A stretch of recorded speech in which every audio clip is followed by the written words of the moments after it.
ہے نبی سے بھی پہلے جس کا ذکر کیا، نبی ہونا دوسری سے، تو پہلے فرمایا صدیق نبی، سچے نبی تھے۔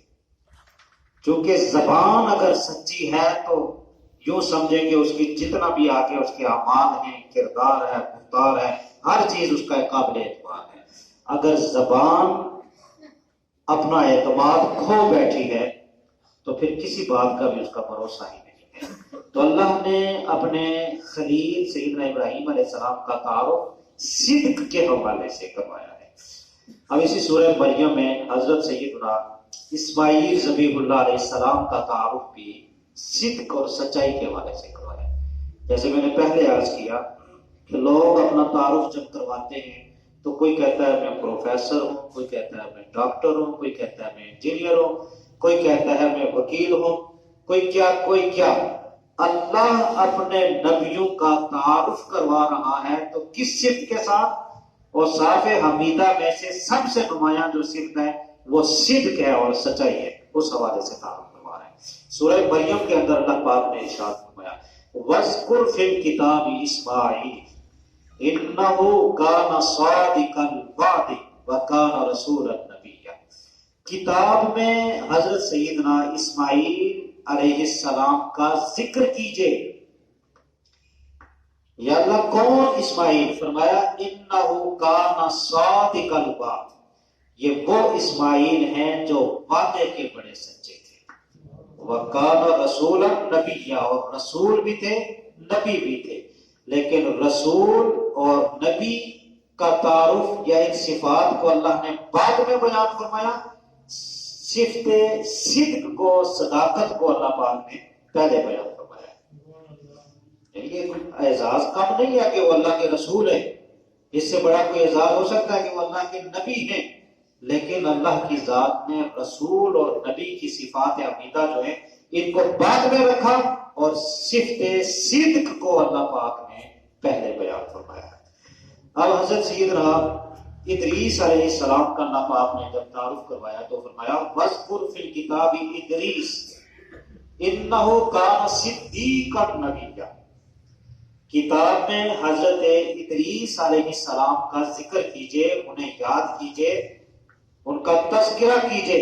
یا اللہ کس صفت کے ساتھ؟ فرمایا انہو کان صدیقا نبیّا، حضرت ادریس علیہ السلام نبی بھی تھے لیکن سچے نبی تھے، سچ بولنے والے تھے۔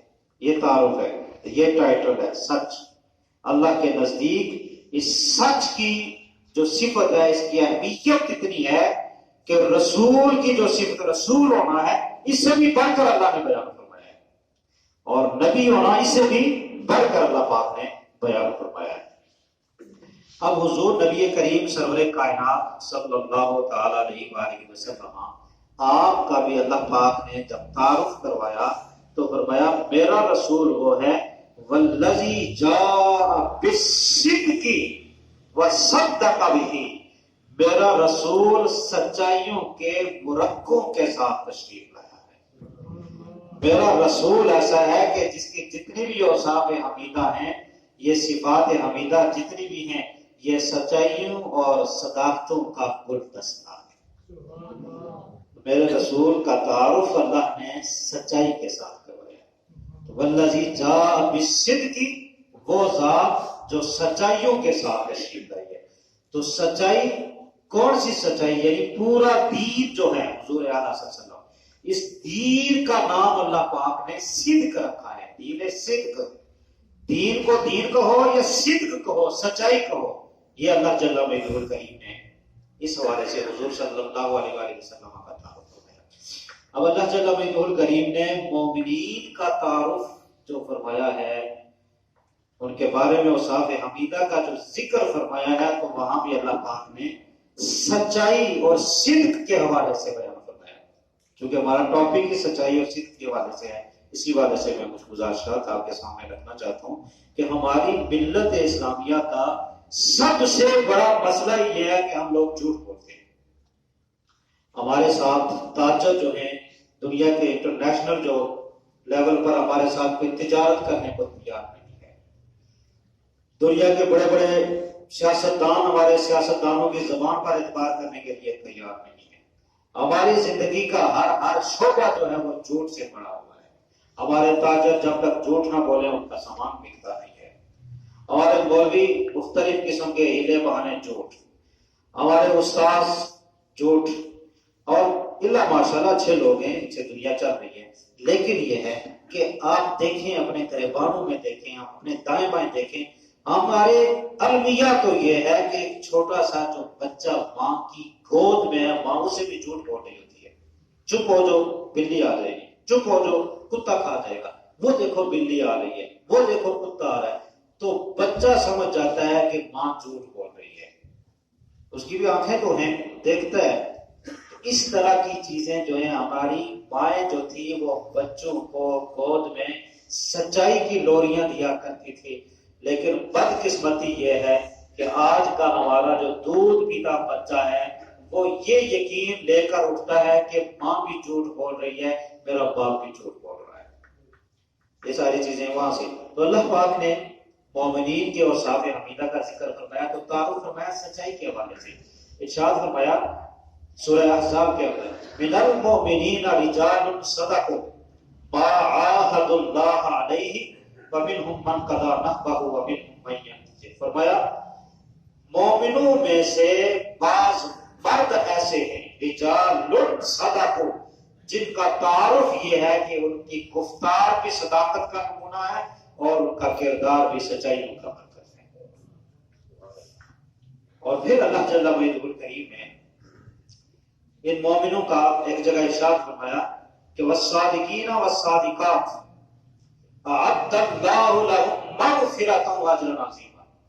سچ بولنے والے مرد، سچ بولنے والی عورتیں، اعد اللہ لهم مغفرۃ واجرا عظیما.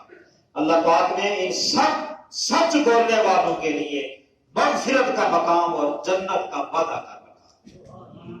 تو سچائی کی وجہ سے جنت.